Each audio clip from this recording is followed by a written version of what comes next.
เมื่อวานนี่ห้าวจับตัวลุมเนี่ยพอดีเพียงเลยน้ำแห้งเดี๋ยวมันถือมองเนี่ยมันกระแสน้ำมันไหลแห้ง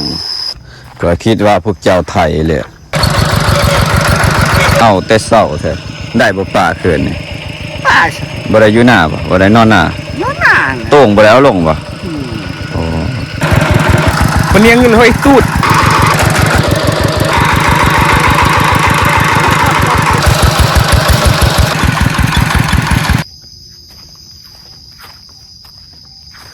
สบายดียามเสาร์พี่น้องเบิดสุขสุขคนเด้อทางไปไหนเลยก็ต่างประเทศเนาะมาเสาร์เมื่อนี่พี่น้องไอ้น้ำลดลงแล้วเนาะหลังจากมันท่วมเมื่อวานนี่ท่วมหลายพอสมควรเมื่อวานนี่เดี๋ยวว่ามันลดลงเดี๋ยวระดับหนึ่งเลย แต่ว่าก็ครัวนี่ก็คือสีย่างจุเพื่อนบางเถื่อพอดีสิเมื่อให้เมื่อหน้าสิไปไถหน้าซอยบ่าวโทนเพิ่นมื้อนี้เป็นไถหน้ามื้อนี้ก็เริ่มสิพุดไถหน้าตะกร้าเพิ่นพี่น้องว่า มันถือกมือเพิ่นมื้อนี้ผู้ไถก้อนก็ไถก้อนผู้ไถน้ำลังก็น้ำลังหมู่อะไรพี่น้องตกกะปีนี้ส่วนบ่เงินน่ะแม่นมื้ออื่นจังสิได้ตกกะ มื้อนี้แม่นสิได้ไปไถหน้าสวยเพิ่นก่อนโอ้จุเพื่อนพี่น้องเลยเมื่อวานนี่ถ่วมเบิดแต่แถวนี่คือที่พี่น้องได้เห็นนี่แหละอันนี้มันจุเพื่อนเลยถือว่ามันลงไว้เติบอยู่เพราะว่าน้ำห่วยฝนมันบ่ตกแน่เมื่อคืนนี่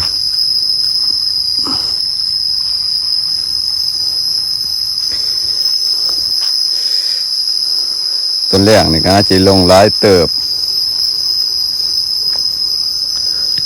ไป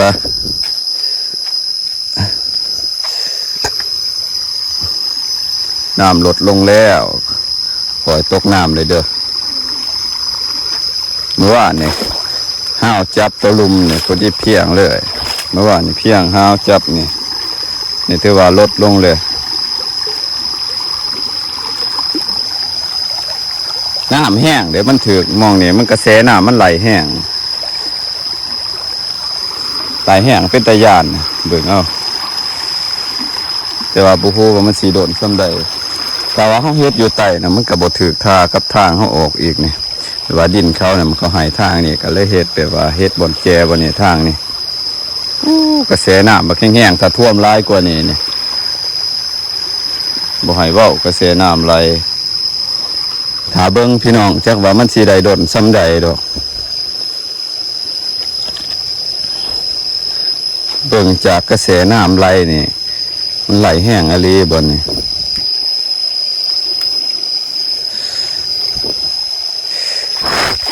รถกระจักไปสิเอาเมื่อก่อนปีนี่จักผู้ใดสิได้เอารถเมื่อก่อน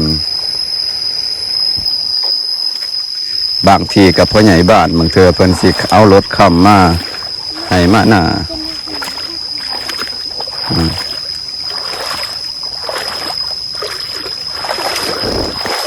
มืออื่นเหม็นเฮาสิ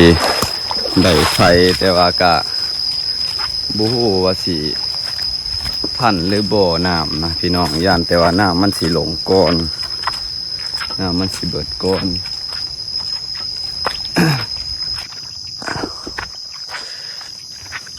นี่ก็สิตกกาหมอนี่เลยเดี๋ยวไปปอกันอยู่หน้าเบาโทนอีกเทื่อนึงพี่น้องเอ้ยอะไรมินเฮายังเนาะโทนเอารถไปเลยบ่เนี่ยไปเลยอยู่ไหนอยู่ไหนเขาจะฝูกหมูปะไอ้เช่นเนี่ยหลายโตเลยหมูเอ็นเนี่ย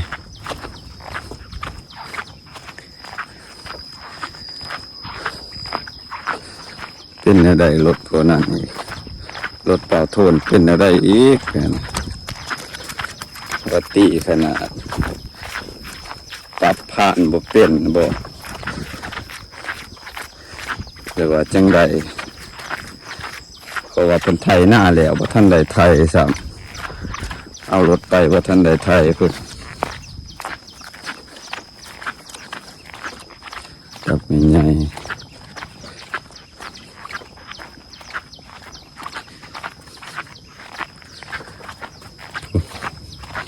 คิดว่าเพิ่นสิไทยหน้าแหละมาบ่ได้แท้ยังบ่ทันได้ไทยซ้ำพี่น้องเอ้ยนี่คือหน้าป่าเพิ่นอยู่นี่เพิ่นบ่ทันตกกาซ้ำหน้าป่านด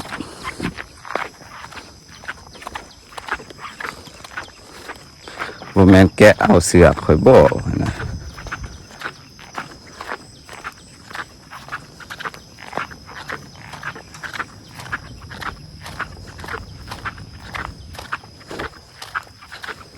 สิหลอดอยู่บ่รถอันนี้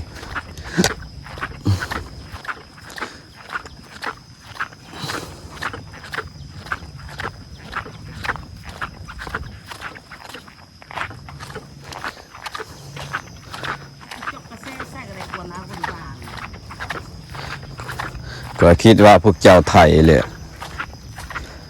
ท่านได้ไทยซ้ำกระซ้ำมันยกได้ยกเข้าได้อันเละยกเข้าวิทย์ซ้ำนั่นก็เอาซ้ำนั่นเตี้ยก็ว่าซ้ำมันยกได้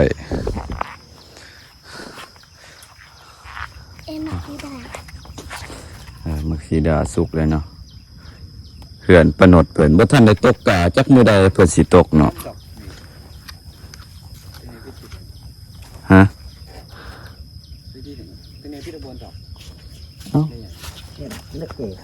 จะก็ออกไปตามให้หน้าเบื้องนี้นี่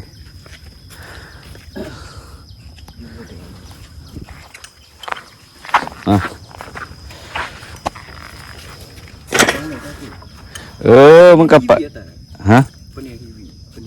ถึกอย่างใช่บ่แม่นมันถึกล้อรถบ่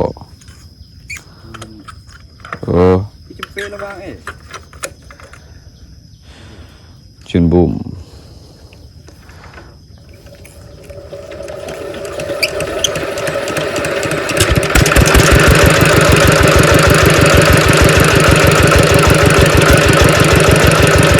ควันเนี่ยว่าบ่ทันได้ซ่อมเพราะว่าบ่มีเงินแน่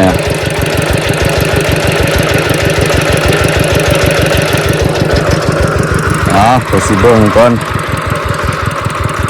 ก็เร่งเติมอีกที่มันสิหมดครับไปทางเข้าไปนะก็ได้เห็นบ่โทษเดี๋ยวทางนั้นทางรถเข้าไปฮะ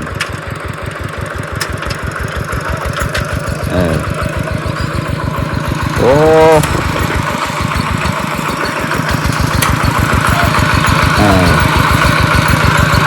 ลูกบี้มันคือดังออดแอดอยู่บี้พอท่านได้เปลี่ยนพอท่านได้ใส่น้ำมันขึ้น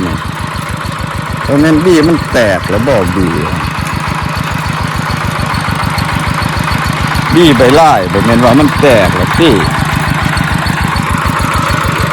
เนี่ยบี้นะเบิ่งคักๆมันคือว่ามันแตกแล้วฮะเอาไปดูแล้วเป็นสิไปหามเอาไข่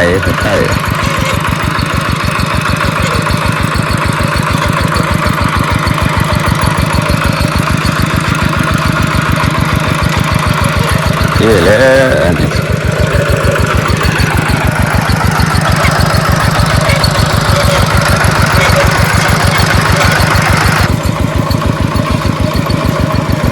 สิมาเบิ่งเป็นไทยหน้าปีแหลกครั้งแรกของน้องใช่เป็นนี้เอาแต่เศร้าแท้ได้บ่ป่าเขื่อนนี่บ่ได้อยู่หน้าบ่ได้นอนหน้าโต่งบ่ได้เอาลงบ่โอ้ที่เอาโต่ง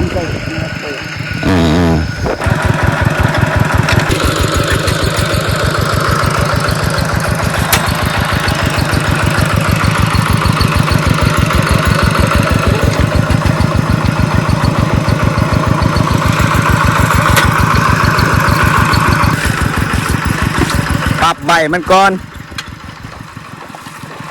ว่าสิบอกเจ้า หันเข่าอีกจะหันเข่าอีกหันมันเข่าหันมันเข่าอีกอันนั้นออกที่น่ะมันออกที่เอาเข่าหันเข้าอีกมันยังลายอยู่อีกนะมันเข่าอยู่บ่หรือว่าออกหันอีกเบิ้ง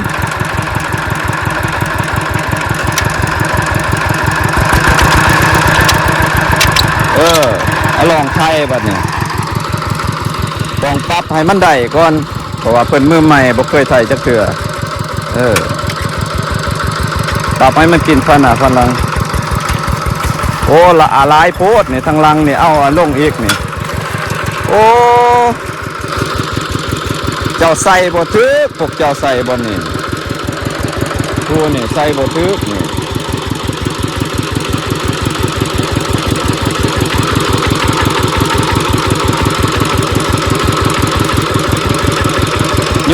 ยกเข่าเป็นก้อนเพราะว่าพวกเจ้าใส่บ่ถึกนี่ปั๊บตัวนี้ลงพอแห้งเลยจังซี่อันนี้ก็สิถอยออกมันก็บ่ได้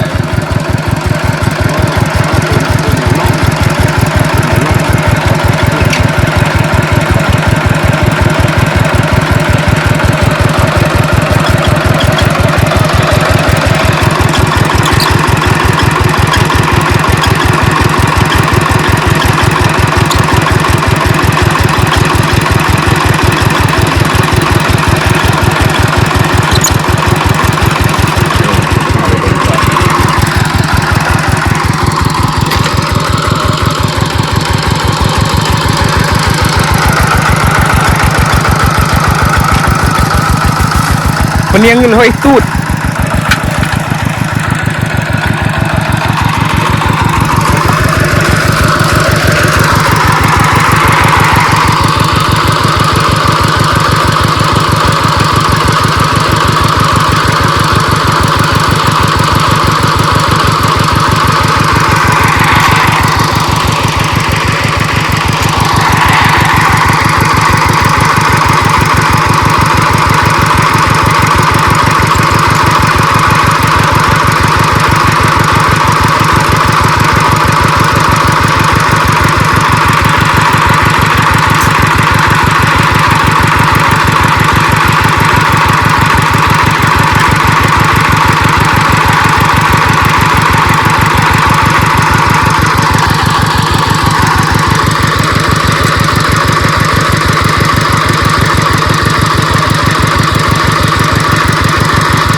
เรือลูกบี่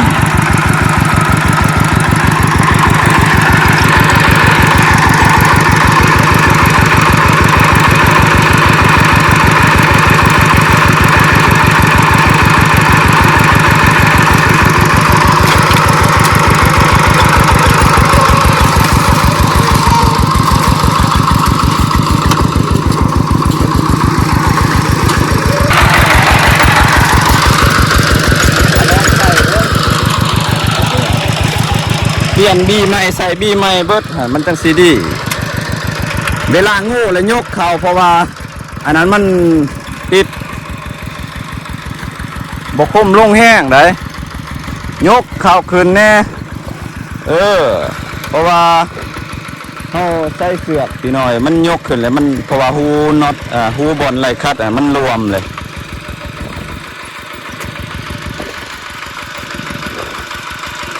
ขี่หลอดบ่ตัวนี้ไถหน้าเกณฑ์ให้เพิ่นแอบครับแอบไทยก่อน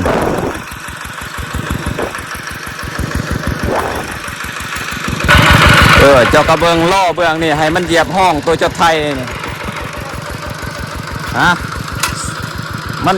มันบ่เลิกตีหน่อยเดียว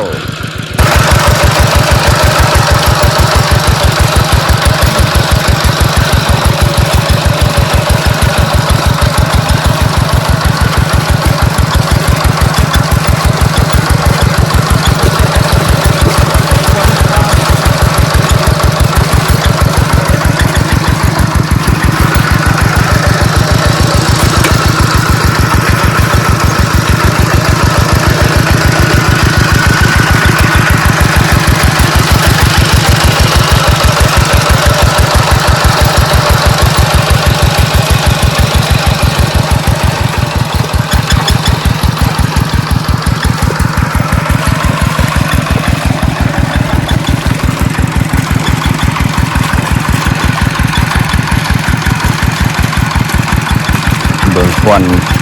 ควันมันออกแห้งเนาะ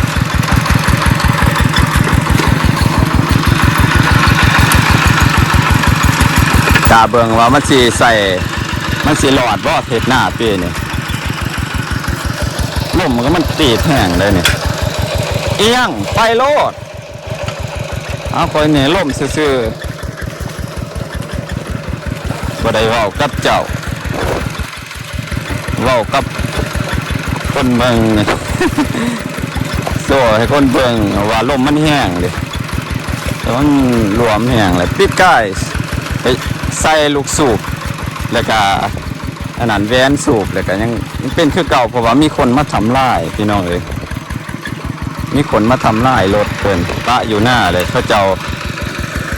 เอาหินใส่เอาทรายใส่นับแต่เล็กยัดใส่ท่อไอดีไอเสียแล้วก็ยัดใส่เครื่องจักรมัน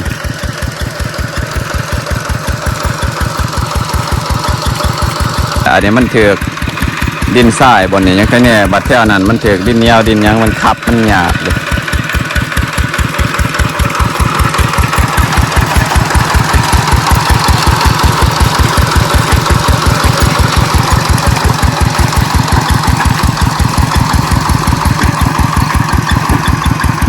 บัดหอดหันจะยกขึ้นสูงๆรถเข่าหันสองมือยกขึ้นสุดมือจังสิ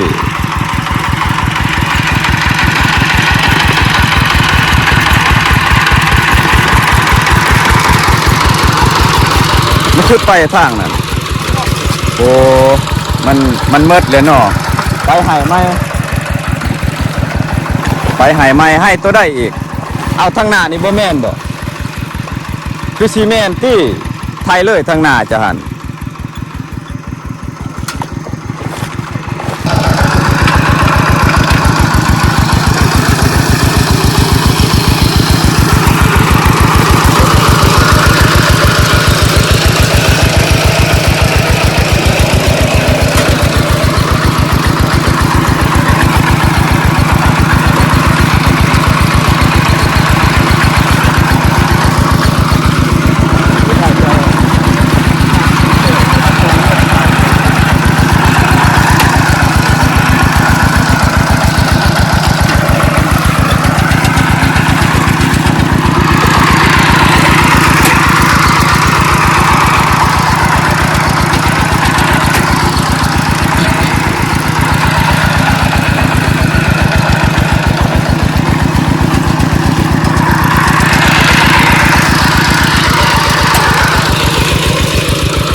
เวลาเลี้ยวฮะนะ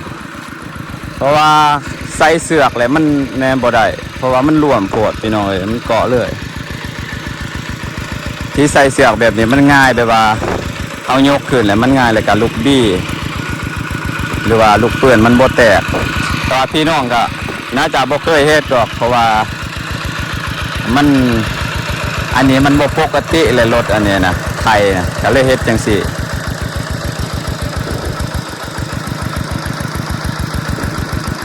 มันติดทางหน้านะจนบ่อยากออกเนาะ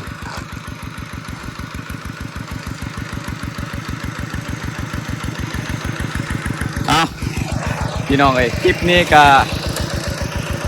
เอาซ้ำนี่ก่อนเดี๋ยวจักหน่อยบ่เงินจังสิไทยสวยเพิ่นแซวเนี่ยเพราะว่าให้เพิ่นมันหลึงมือเพิ่นเนี่ยเพราะว่ากับมือใหม่เนี่ยกำลังหัดแอบหัดขับพี่น้องเนาะก็อย่าสิดราม่าบ่เงินเด้อเพราะว่าเพิ่นก็เอาแอบเพิ่นแน่มาเบิ่งเพิ่นแน่เนาะเพราะว่ามือใหม่พี่น้องเอ้ยกำลังหัดขับใหม่จักหน่อยจังสิสวยเพิ่นเนาะก็ให้เพิ่นขับจาก2ให้ก่อนให้เพิ่นไทยเนาะให้มันหลึงมือพี่น้องเอ้ยเนาะคลิปนี้ก็เอาซ้ำนี่ก่อนขอบคุณขอบใจพี่น้องที่เข้ามาเบิ่งมาชมเด้อพี่น้องเอ้ยเนาะบ๊ายบาย